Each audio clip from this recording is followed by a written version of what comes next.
July 31, 1979, Brooklyn, New York. The parking lot outside the Sheraton Motor Inn is already hot. Frank, the Irishman, Sheeran, waits inside a borrowed sedan, engine idling, windows cracked, no witnesses close enough to matter. Inside the hotel, Union President Jimmy Hoffa has just finished lunch. He believes he is meeting peace negotiators. He believes the war is cooling down. He is wrong. Hoffa walks toward the car. No hesitation, no visible fear. He trusts the men waiting. Minutes later, he is gone. No body, no confession, no funeral. Officially, it is a disappearance. Unofficially, it is an execution ordered by men who controlled the Brooklyn labor unions more tightly than any fictional Don ever could. The motive was not revenge, it was control. Control over pension billions, over construction contracts, over political leverage stretching from New York to Washington. The films showed loyalty, honor, family. They did not show what happens when a labor union becomes more powerful than the Mafia itself. This is the story of how a Brooklyn labor power struggle ended in one of America's most infamous assassinations, and why the truth was buried deeper than the body. Jimmy Hoffa did not begin as a myth. He began on loading docks. Born in 1913, raised in working-class Detroit, Hoffa understood one truth early. Men with trucks moved the American economy, and men who controlled those trucks controlled everything else. By the 1950s, he was president of the International Brotherhood of Teamsters, the largest labor union in the United States.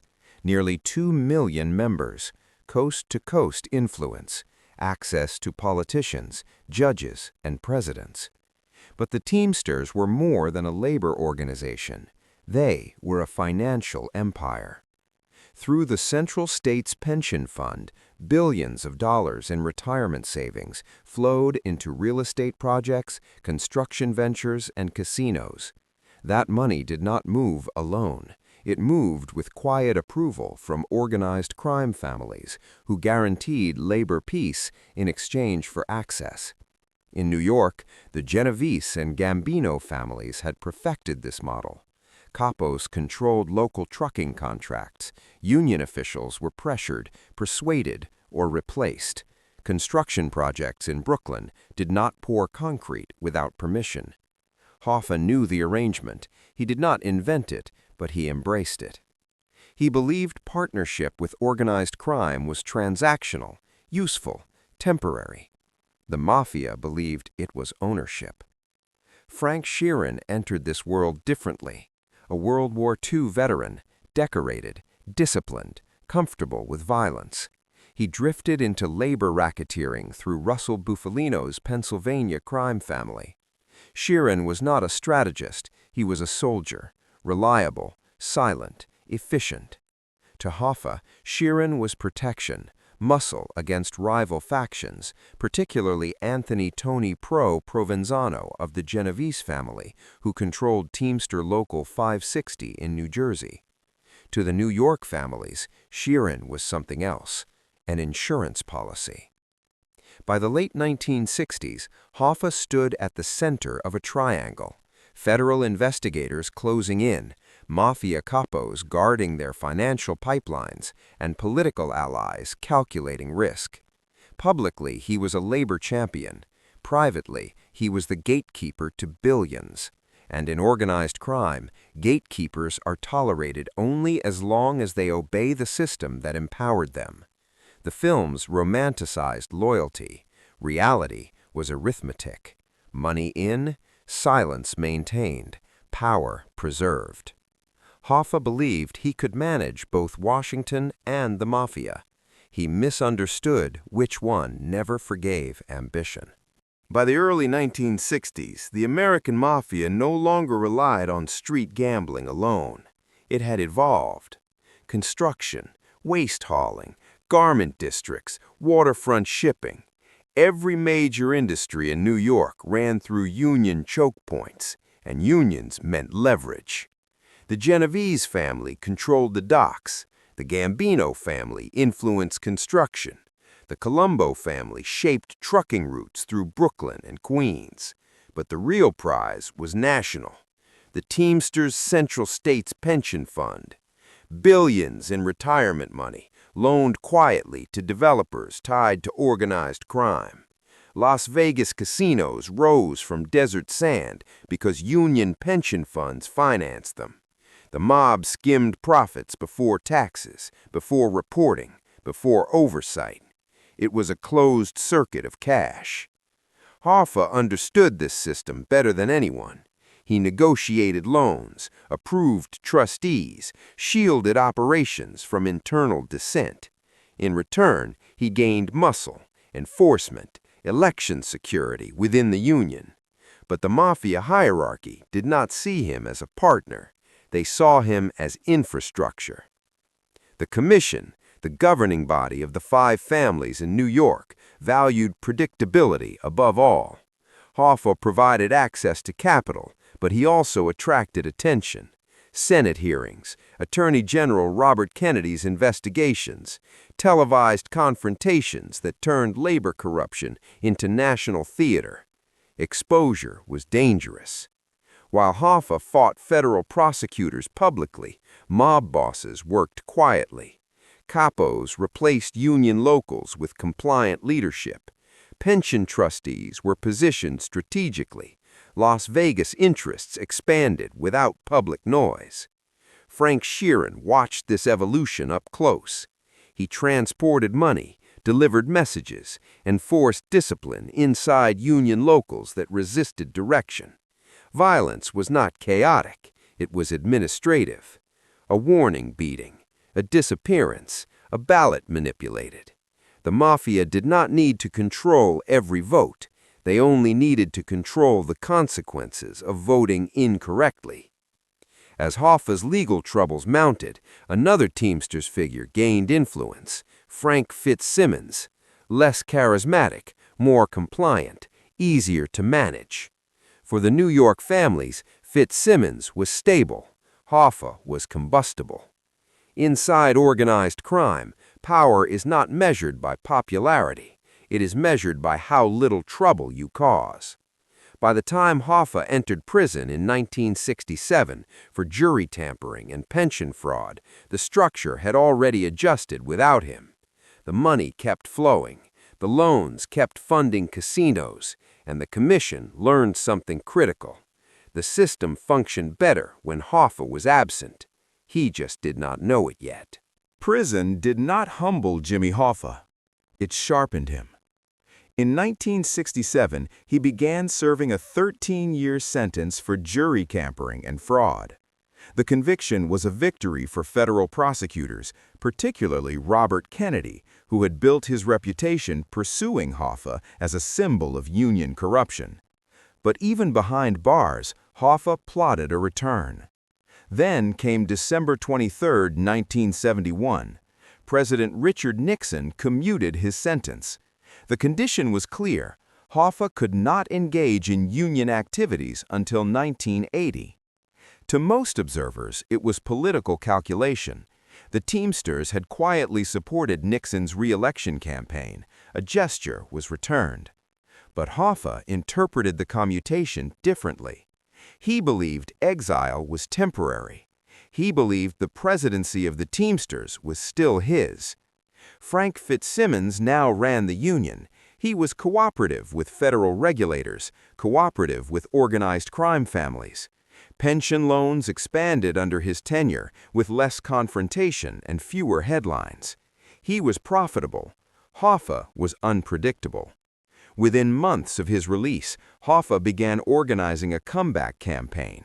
He met local leaders, pressured allies, threatened lawsuits to overturn the restriction on his union involvement.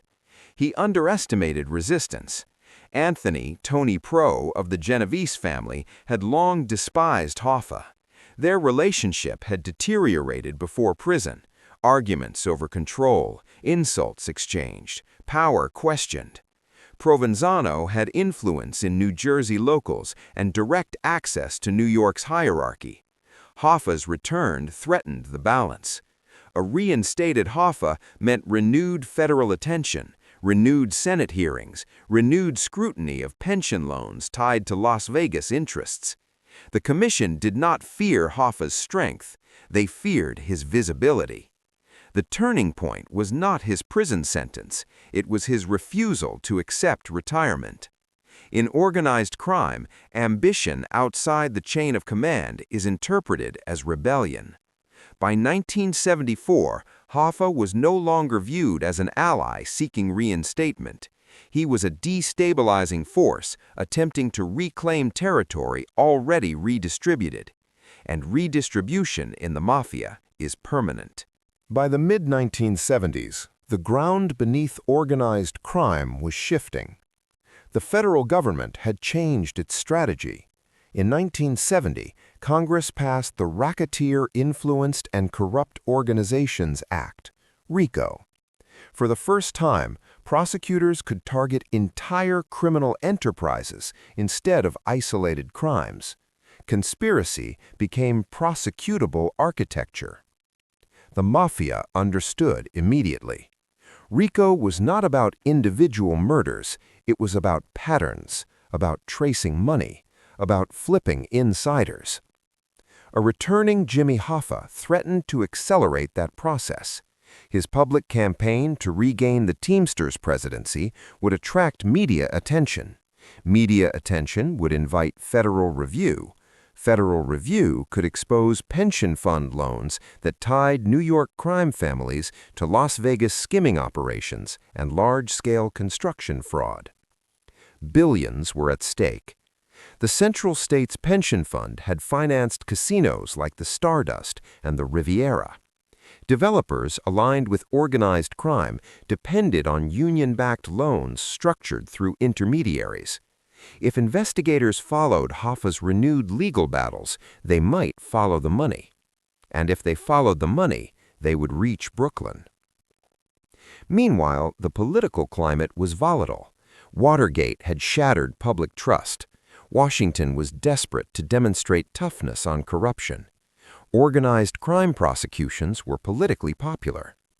A loud, combative Hoffa was a magnet for scrutiny. Frank Fitzsimmons, in contrast, maintained quiet stability. Under his leadership, the Teamsters avoided public confrontation. Loans were approved without spectacle. The Mafia's influence remained intact precisely because it was invisible. Hoffa's comeback tour disrupted that invisibility. He met with former allies, publicly criticized union leadership, hinted at exposing internal corruption if blocked from returning. Whether he intended to cooperate with federal authorities is debated. Intent did not matter. Perception did. Within the commission, conversations shifted from annoyance to risk assessment. Hoffa was no longer a former partner seeking restoration. He was a variable capable of triggering systemic investigation. The Mafia does not eliminate problems out of anger. It eliminates threats to continuity. By early 1975, the question was no longer whether Hoffa would stop. The question was who would stop him. By the summer of 1975, Jimmy Hoffa was running out of allies. Phone calls went unanswered. Meetings were postponed. Local leaders who once pledged loyalty now deferred to Frank Fitzsimmons. The shift was subtle but decisive. Power had migrated. Anthony Provenzano remained openly hostile.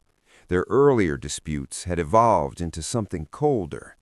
Provenzano did not shout anymore. He waited.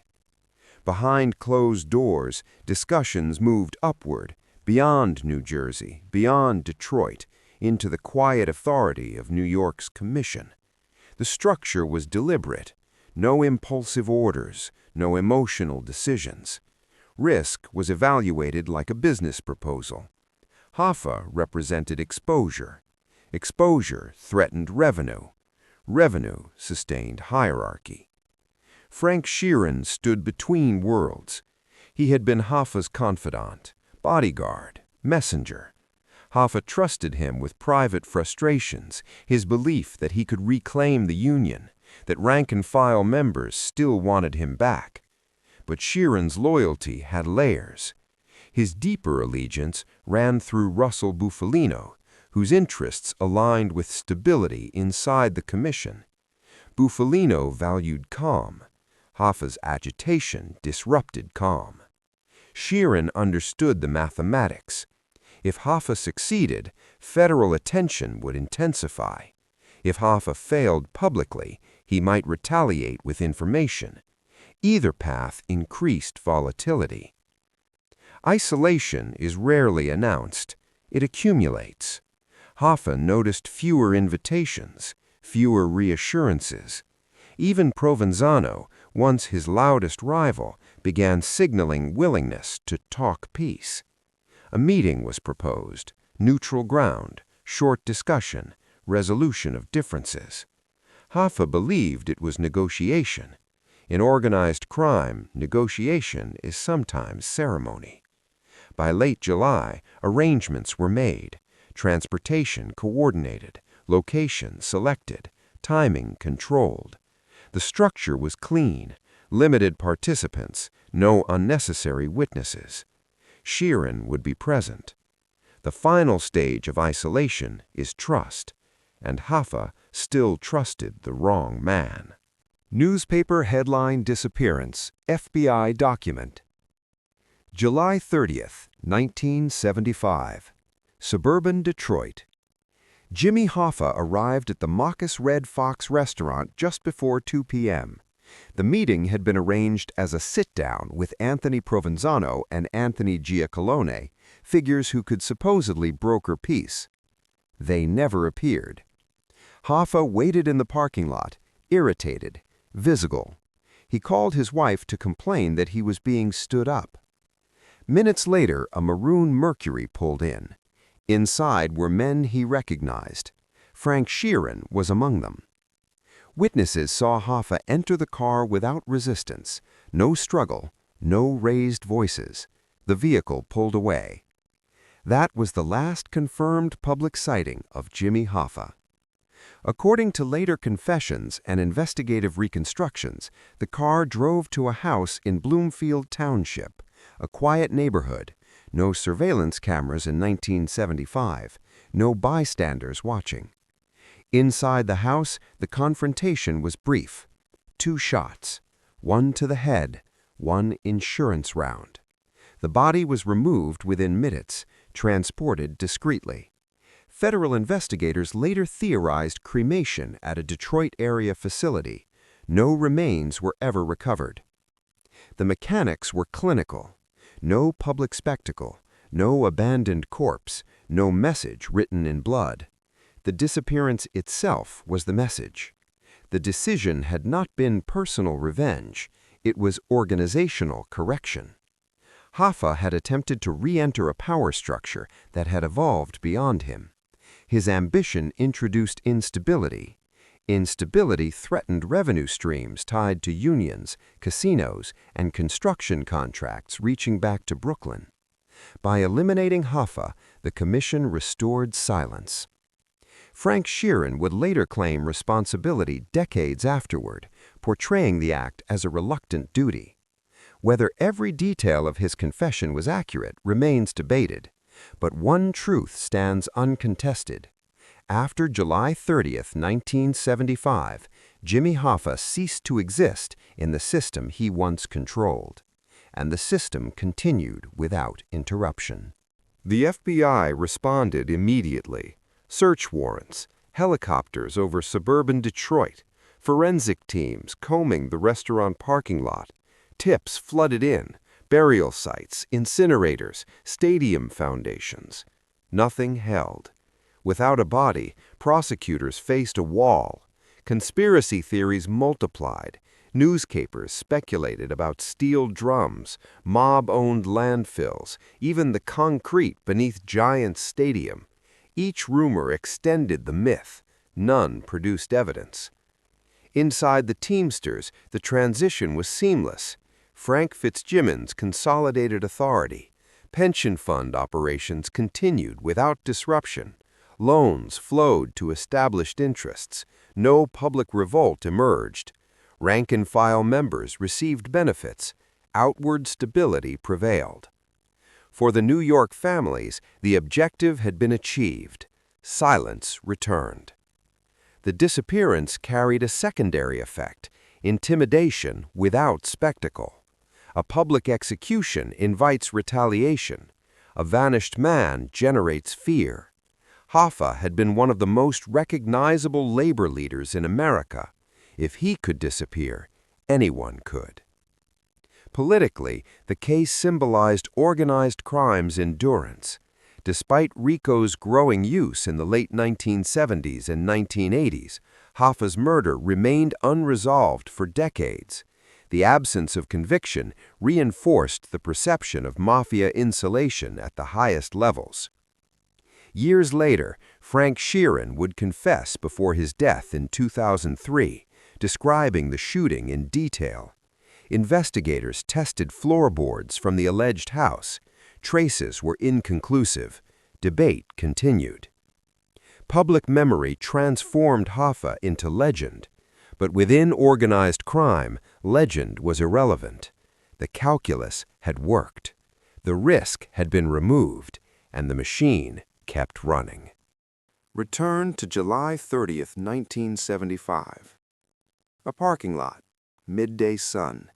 A union leader stepping into a car he believed was carrying negotiation. The films tell us organized crime is about loyalty, about codes, about family. Hoffa's death tells a different story. It reveals that organized crime behaves less like a brotherhood and more like a corporation. Revenue first, stability second, personality irrelevant. Jimmy Hoffa mistook access for authority. He believed proximity to power meant participation in it. But the Mafia's hierarchy was never horizontal, it was vertical, and he was no longer at the top of the ladder. When he tried to climb back, the structure corrected him. No public display, no warning shot, just absence. The Teamsters survived, the pension funds continued, the casinos operated, the commission endured for another generation. The system did not collapse without Hoffa. It proved it never needed him. In the end, the Brooklyn labor war was not about anger. It was about maintenance.